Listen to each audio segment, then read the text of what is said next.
Praise the lord, హల్లెలూయా.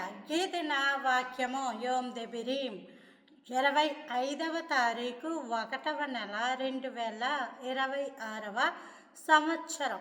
మన దేవుడు ఇస్తున్న చక్కటి మాట హెబ్రీయులకు రాసిన పత్రిక 10వ అధ్యాయం 35. మీ ధైర్యమును విడిచిపెట్టకుడి, దానికి ప్రతిఫలముగా గొప్ప బహుమానం కలుగును. హల్లెలూయా. మన ధైర్యాన్ని విడిచిపెట్టకూడదు, దానికి ప్రతిఫలం ఉంది. నీ ధైర్యం ఏంటి? నీ ధైర్యం ఏంటి? మనుషులను ధైర్యంగా పెట్టుకోవద్దు, చదువును ధైర్యంగా పెట్టుకోవద్దు, నీకున్న ఆస్తిని ధైర్యంగా పెట్టుకోవద్దు, నీకున్న వస్తువులను ధైర్యంగా పెట్టుకోవద్దు, నీకున్న జాతి లేకపోతే నీకున్న జాతకం, ఈ రత్నాలు, ఈ సెంటిమెంట్లు ఏటేటో వాటిని ధైర్యంగా పెట్టుకోవద్దు. మరి దేన్ని ధైర్యంగా పెట్టుకోవాలంటే ఇవన్నీ మారిపోతాయి. మనుష్యులు మారిపోవచ్చు. నువ్వేదైతే అదృష్టమో నీ లెక్క అనుకుంటున్నావో అది ఒకవేళ మారిపోవచ్చు. నీ జాతకాలు మారిపోవచ్చు, తలక్రిందులు అయిపోవచ్చు, నీ ఉద్యోగం తలక్రిందులు అయిపోవచ్చు.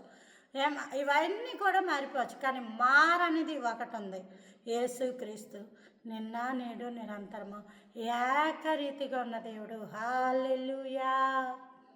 మన దేవుడు ఏకరీతిగా ఉన్నాడు. నీ భవిష్యత్తులో ఉన్న దేవుడు, నీ భవిష్యత్తులో ఉన్న దేవుడు, నీ గతములో ఉన్న దేవుడు, నీకు ప్రస్తుతం ఉన్న దేవుడేమో. ఈయన మారడు. మనుషులు మాటలు వినేసి మాట మార్చేసే దేవుడు కాదు. ఒకప్పుడండి, కానీ ఇప్పుడు ఏమీ నా జీవితంలో జరగట్లేదు అని దేవుడి నామాన్ని బట్టి మనం చెప్పలేం. మనమన్నా మారిపోవచ్చు, కానీ దేవుడు మారడు. మన జీవితంలో ఇంత గొప్ప దేవుడు ఉన్నాడు. ఇదే మన ధైర్యం. మన ధైర్యం ఇదే. నీ భక్తి నీకు ధైర్యము పుట్టింపదా అని యోబు గ్రంథంలో రాశారు. భక్తి అన్నది దేవునికి సంబంధించినది. ఏంటి ఆ భక్తి అంటే దేవుడు ఉన్నాడు అని చెప్పి ఉత్తమమైన వాటిని వెతకడం, మంచిగా జీవించడం, దేవుణ్ణి ఆరాధించడం, స్తుతించడం, ప్రార్థించడం, ఇవన్నీ. ఆ భక్తి మనకి ధైర్యాన్ని పుట్టిస్తుంది. ఆ ధైర్యమే నీతిమంతులు సింహం వలె ధైర్యంగా ఉంటారు. ధైర్యము కాబట్టి ఆ ధైర్యాన్ని విడిచిపెట్టకండి.